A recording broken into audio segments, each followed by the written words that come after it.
Well, on the suggestion of my old friend Evan, who I've considered my best friend for a long time, but I just had to block him on Instagram because he's going off about how I'm being a fool for not having my camp set up already. I'm like, dude, it's my life, bro. I do know what I'm doing. I'm doing my job. He doesn't share my faith, so we're not going to see eye to eye on stuff. But he did suggest, and I'll take this suggestion, that I do instructional videos on this channel. More instructional videos, less just rambling homeless guy. People aren't into that. Fine, that's cool. But once again, this channel is for me, you know. This is my therapy. This is my venting. This is my, well, I'm alone most of the time, so I might as well have a chat with y'all. It's bright. Yeah, I mean, this is not everybody's cup of tea, but this is my job. I have to demonstrate to this culture that if the shit hits the fan and you have your own personal apocalypse, there are methods for surviving. There are methods to get through. There are tactics, skill sets, approaches you have to take, behaviors you must adopt, or you won't make it. This is not a pass fail. This is not a, we're not grading on a curve. This is pass fail. This is pass fail. There's only, you either make it or you don't. And if you don't, then you get another chance, but you know, you got to go through death again. You got to be born again. All that stuff. If you want to end the cycle of samsara and achieve dukkha, I think it's dukkha. I can't remember all the Buddhist terms. But basically, if you want to get out of this mess, you know, and actually enter the kingdom of God forever, you gotta pass this test. And this is how you pass the test. The channel is about passing that test and me doing what I need to do to pass that test. I just told my friend, I said, hey, man, I got to do my dying. I got to answer to God at the end. I'll do my living. That's the same thing as Jimi Hendrix said a long time ago. I will do my living. Asterisk. If you see an asterisk, I've been there. That's just white chalk. And wash that off in 2 seconds.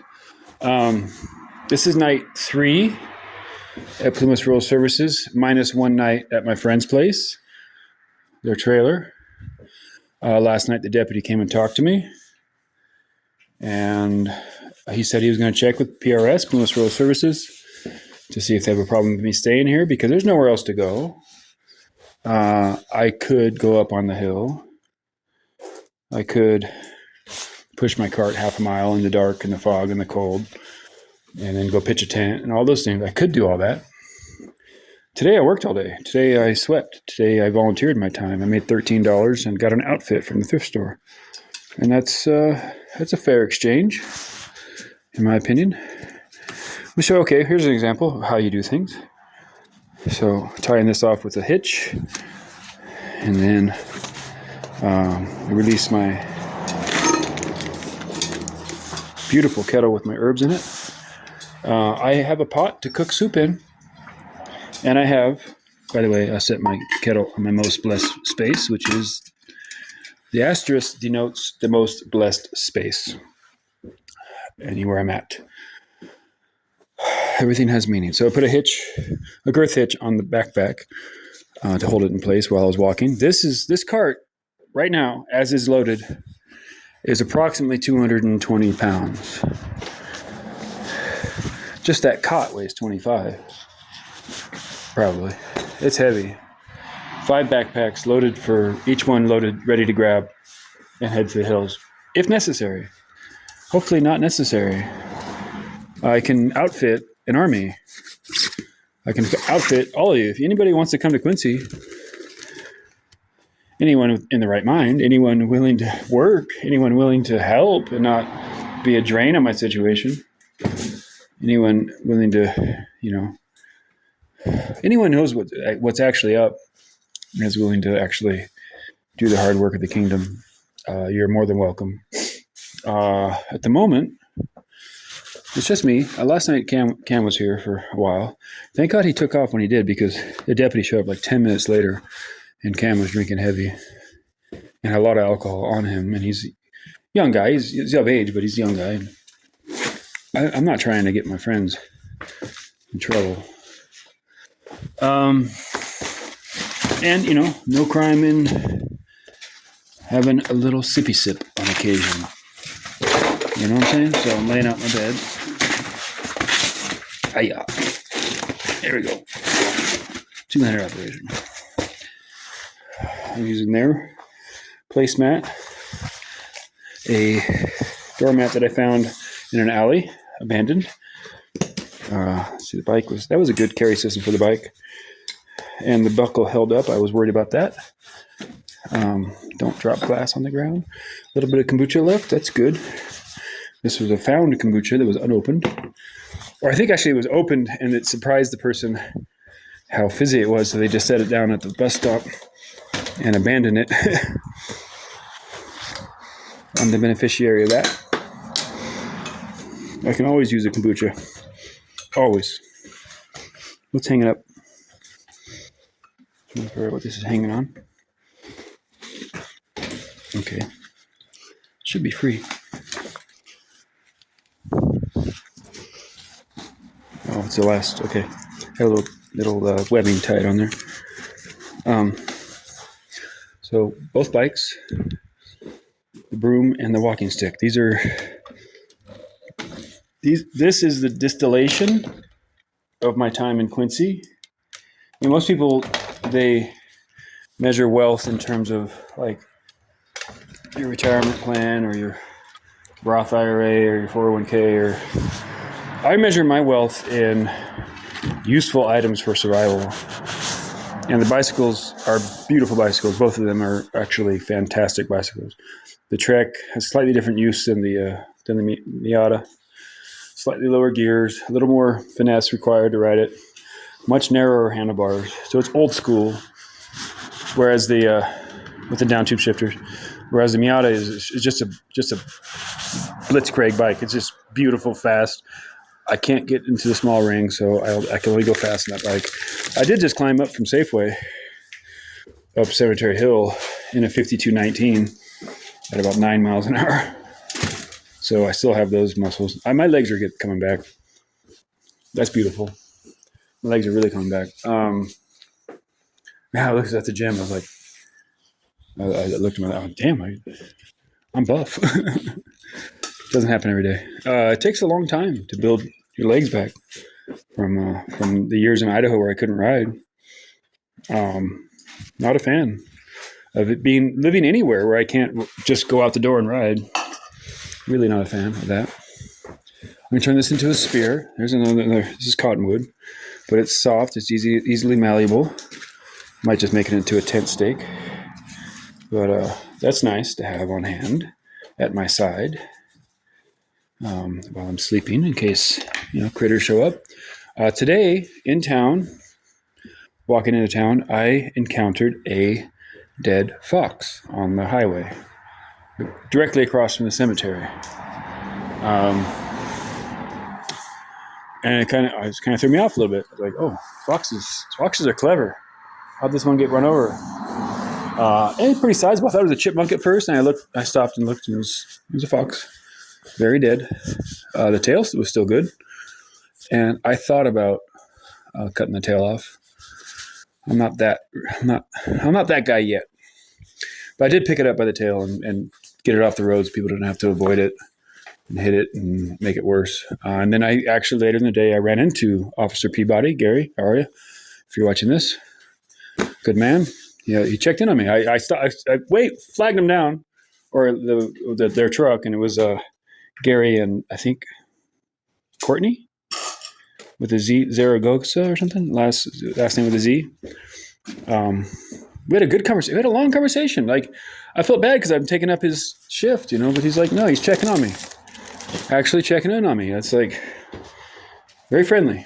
He asked if I had enough food for the day, and if I'm eating well, and if I've been sleeping good. These are good things.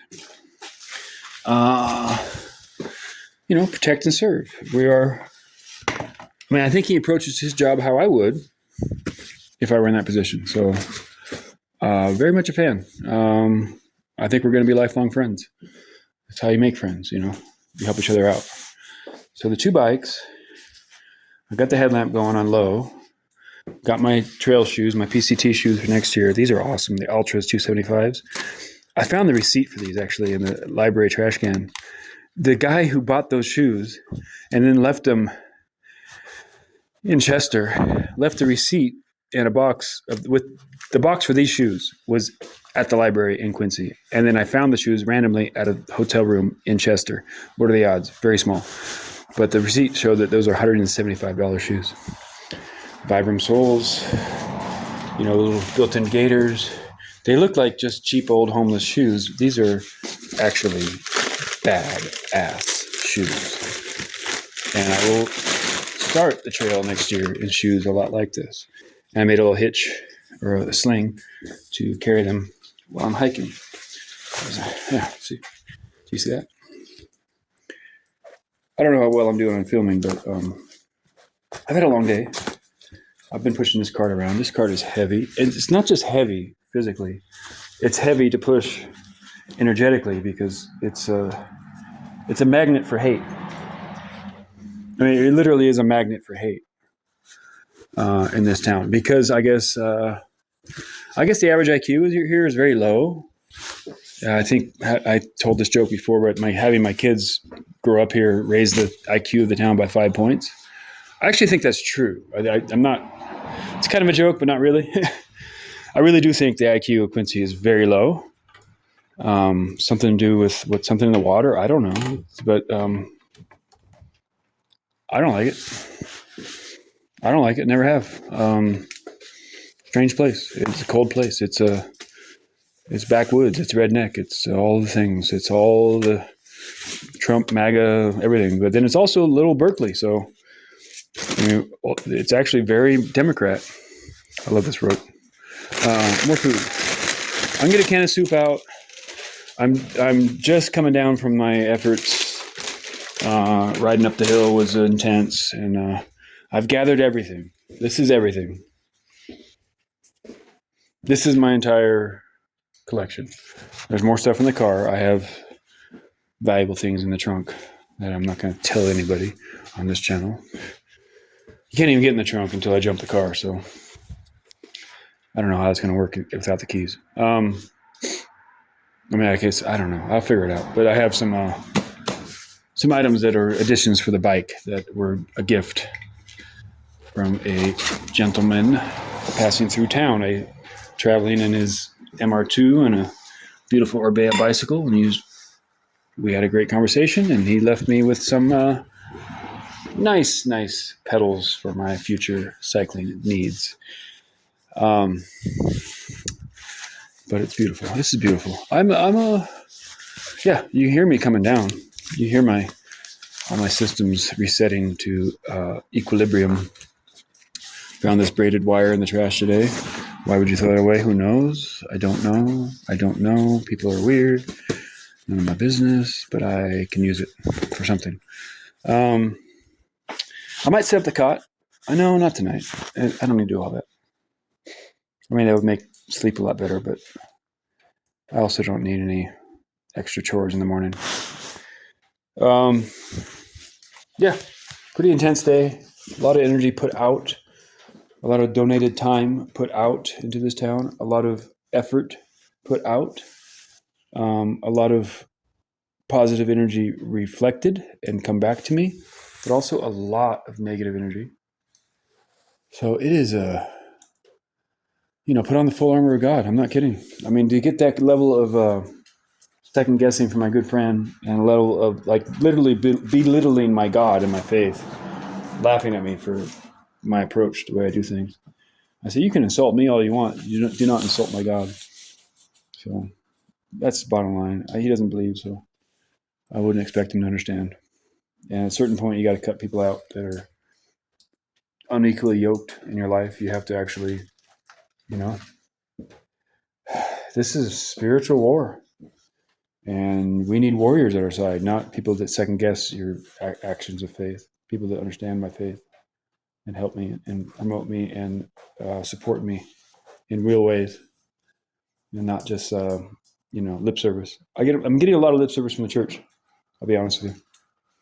A lot of like well wishing and, oh, I hope you're okay, and then send me off into the cold. Yeah, I mean, a guy came out after the prayer meeting today. A guy did follow me out. Actually chased me down across the street while I'm pushing my cart, and he handed me $10 and we had a good conversation. So there's certain people that get it, but I'm getting a lot of pushback from, I guess, the pastor. I mean, I feel like it's pushback. I feel like he's belittling my life choices and belittling my approach here. And in his worldview, I should have already figured this out and been housed by now. But everyone's got a lot of opinions about how I should live my life. I find that odd. I find that very odd. I think that's enough said for tonight. My young friend Ethan, love you, brother. Thank you for always. He always comes in and checks on me. He's always on his bike riding around. He's an independent study kid, 6th grade or something, 5th or 6th grade, young kid. He's the son I wish I had. I love you, Caleb, but Ethan's awesome. Or I wish he was my son. And the God has done this with my life, has given me children to look after. It's funny because I've actually run into I know 4 different Calebs who are my son's age, each with a different spelling of the name. We got Kaleb, Kaleb, Caleob, and then the regular Caleb. And each one of them kind of became like a son to me. So God took my children and gave me the world, and I'm okay with that. Teresa, if you're watching, I could use some help. I just need help getting this stuff to storage or someplace I can put most of it while I grab a backpack and a bike and get on a bus to San Diego after Sparkle. But for now, I'm done with shopping cart duty.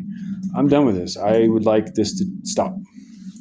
I've got my physicality back. I've got my strength back, pushing this cart up this hill, 200-pound cart up the hill. And my quads were burning, my calves were burning, all that. But I'm going to set up my bed. I'm going to heat up a bowl of soup and tuck in and get warm in my bag. So, yo, that's what's up, y'all. Fade out on the rock garden and the nightlight. And hopefully I won't be bothered tonight. And that's what's up. God bless America, y'all. Over and out.